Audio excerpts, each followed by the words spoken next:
Salut, moi c'est Leslie ou Libébule. Je fais de la polymère depuis 2015 et sur ma chaîne tu trouveras des tas de tutos créatifs. Si tu veux t'améliorer encore plus, tu peux toujours devenir une bulle en cliquant sur le bouton s'abonner puis rejoindre. Et sur ma boutique, tu pourras aussi trouver tout un tas d'outils pour ton atelier conçus et fabriqués par moi-même. Sur ce, je te laisse avec ce tuto en espérant que tu n'oublies pas de le liker et de le commenter.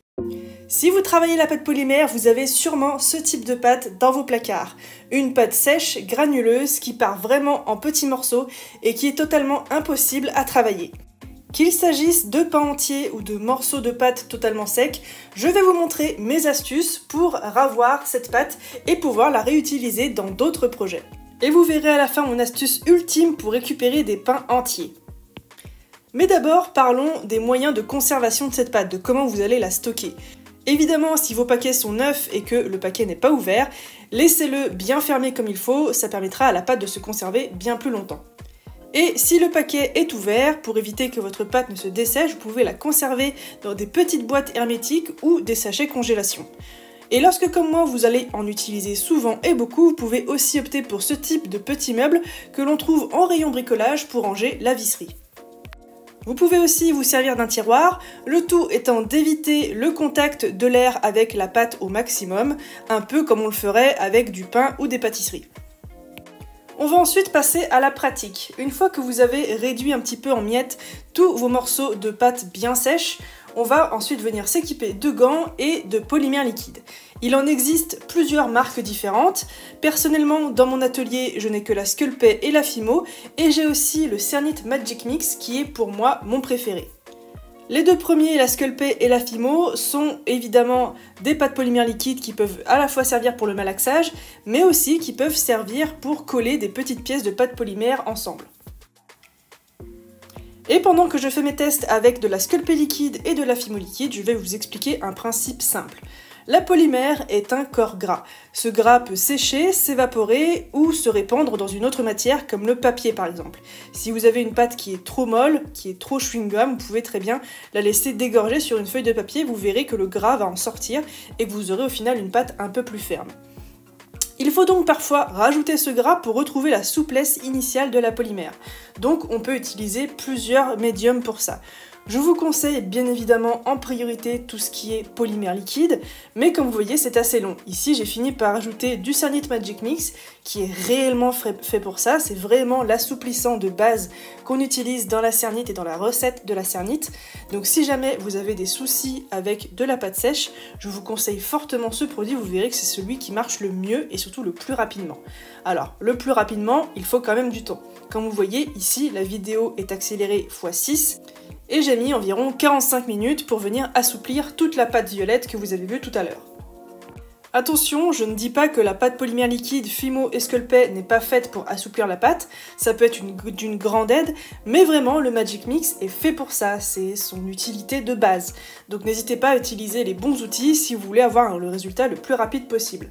Lorsque votre pâte est bien amalgamée ensemble, je vous conseille d'ailleurs de prendre des petits morceaux à chaque fois, de ne pas prendre de trop grosses quantités, sinon vous risquez de vous faire mal aux mains. On va laisser la machine à pâte travailler et je vais la passer plusieurs fois dans la map pour avoir quelque chose de bien assemblé, assimilé ensemble. Puisque rappelez-vous, c'est comme si on mélangeait un petit peu des cailloux. Et ces cailloux, il va falloir les ramollir avec un petit peu de graisse et de liquide. Et il va falloir aussi les casser. Donc la machine à pâte est parfaite pour ça. On va passer plusieurs fois notre pain de pâte à l'intérieur. Ça va faire parfois des choses un petit peu granuleuses, mais c'est pas grave du tout. On continue, on persévère et vous verrez qu'à la fin, on obtiendra ceci. Et voilà le résultat, une jolie pâte souple et prête à être travaillée. Et encore une fois, pour qu'elle ne sèche pas, je vous conseille de bien la conserver dans des sachets congélation, éviter le contact avec l'air, éviter aussi les changements de température trop brusques, donc pas à côté d'un chauffage ou à l'extérieur. Bref, essayez toujours d'avoir une bonne conservation pour avoir une bonne pâte. On le sait, la pâte polymère liquide n'est pas forcément accessible en magasin. Et pour les personnes qui ne souhaitent pas ou qui ne peuvent pas acheter sur les sites internet de loisirs créatifs, vous pouvez vous servir de ce que vous avez sous la main. Alors oui, c'est un corps gras, oui, ça peut remplacer un petit peu la Fimo liquide, la polymère liquide et le Magic Mix, mais c'est pas vraiment fait pour ça. Donc vous allez mettre non seulement 2 fois plus de temps pour venir ramollir votre pâte, et en plus vous pouvez avoir des soucis après cuisson. J'ai ici fait des tests de cuisson avec une petite pièce que j'avais faite avec le Magic Mix et les polymères liquides et avec l'huile d'amande douce. Franchement, je ne vois aucune différence entre les deux. Il n'y a pas de bulles, il n'y a pas eu de souci à la cuisson. Au niveau de la souplesse, on est quasiment pareil.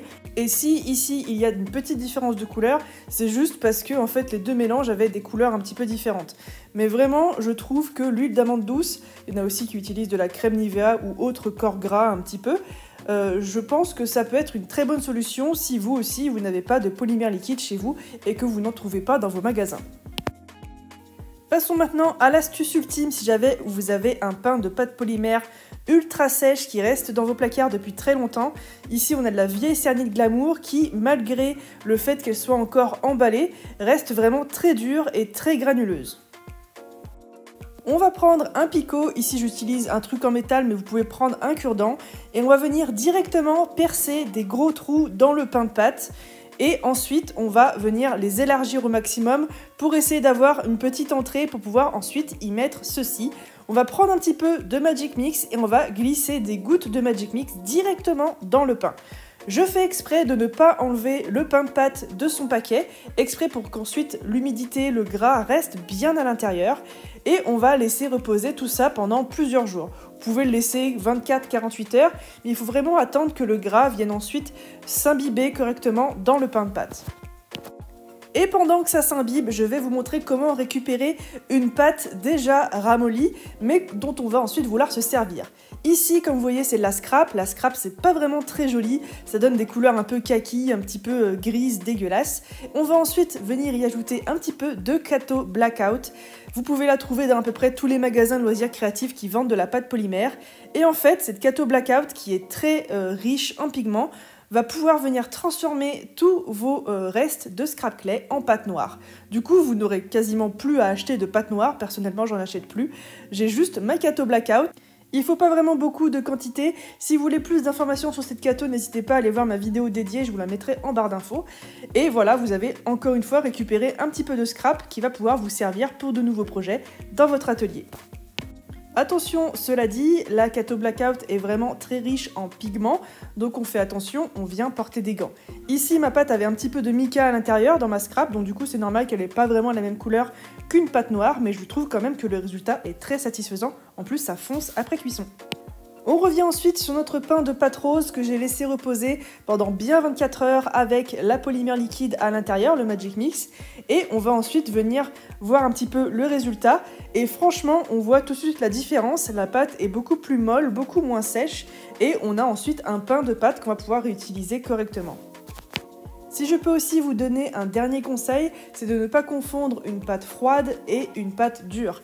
La pâte polymère, comme je l'ai dit, est un corps gras, et évidemment, une plaquette de beurre, quand on la laisse au frigo, elle est beaucoup plus dure que si on l'avait laissée à l'extérieur. Donc attention à bien réchauffer votre pâte entre vos doigts avant de dire qu'elle est dure et friable. C'est vraiment aussi une question de température. Sur ce, j'espère vraiment que cette vidéo explicative vous aura plu, ça change un petit peu des tutos. Si vous en voulez d'autres, n'hésitez pas à me le dire dans les commentaires. Et sur ce, moi je vous dis à la semaine prochaine pour un autre tutoriel. Ciao!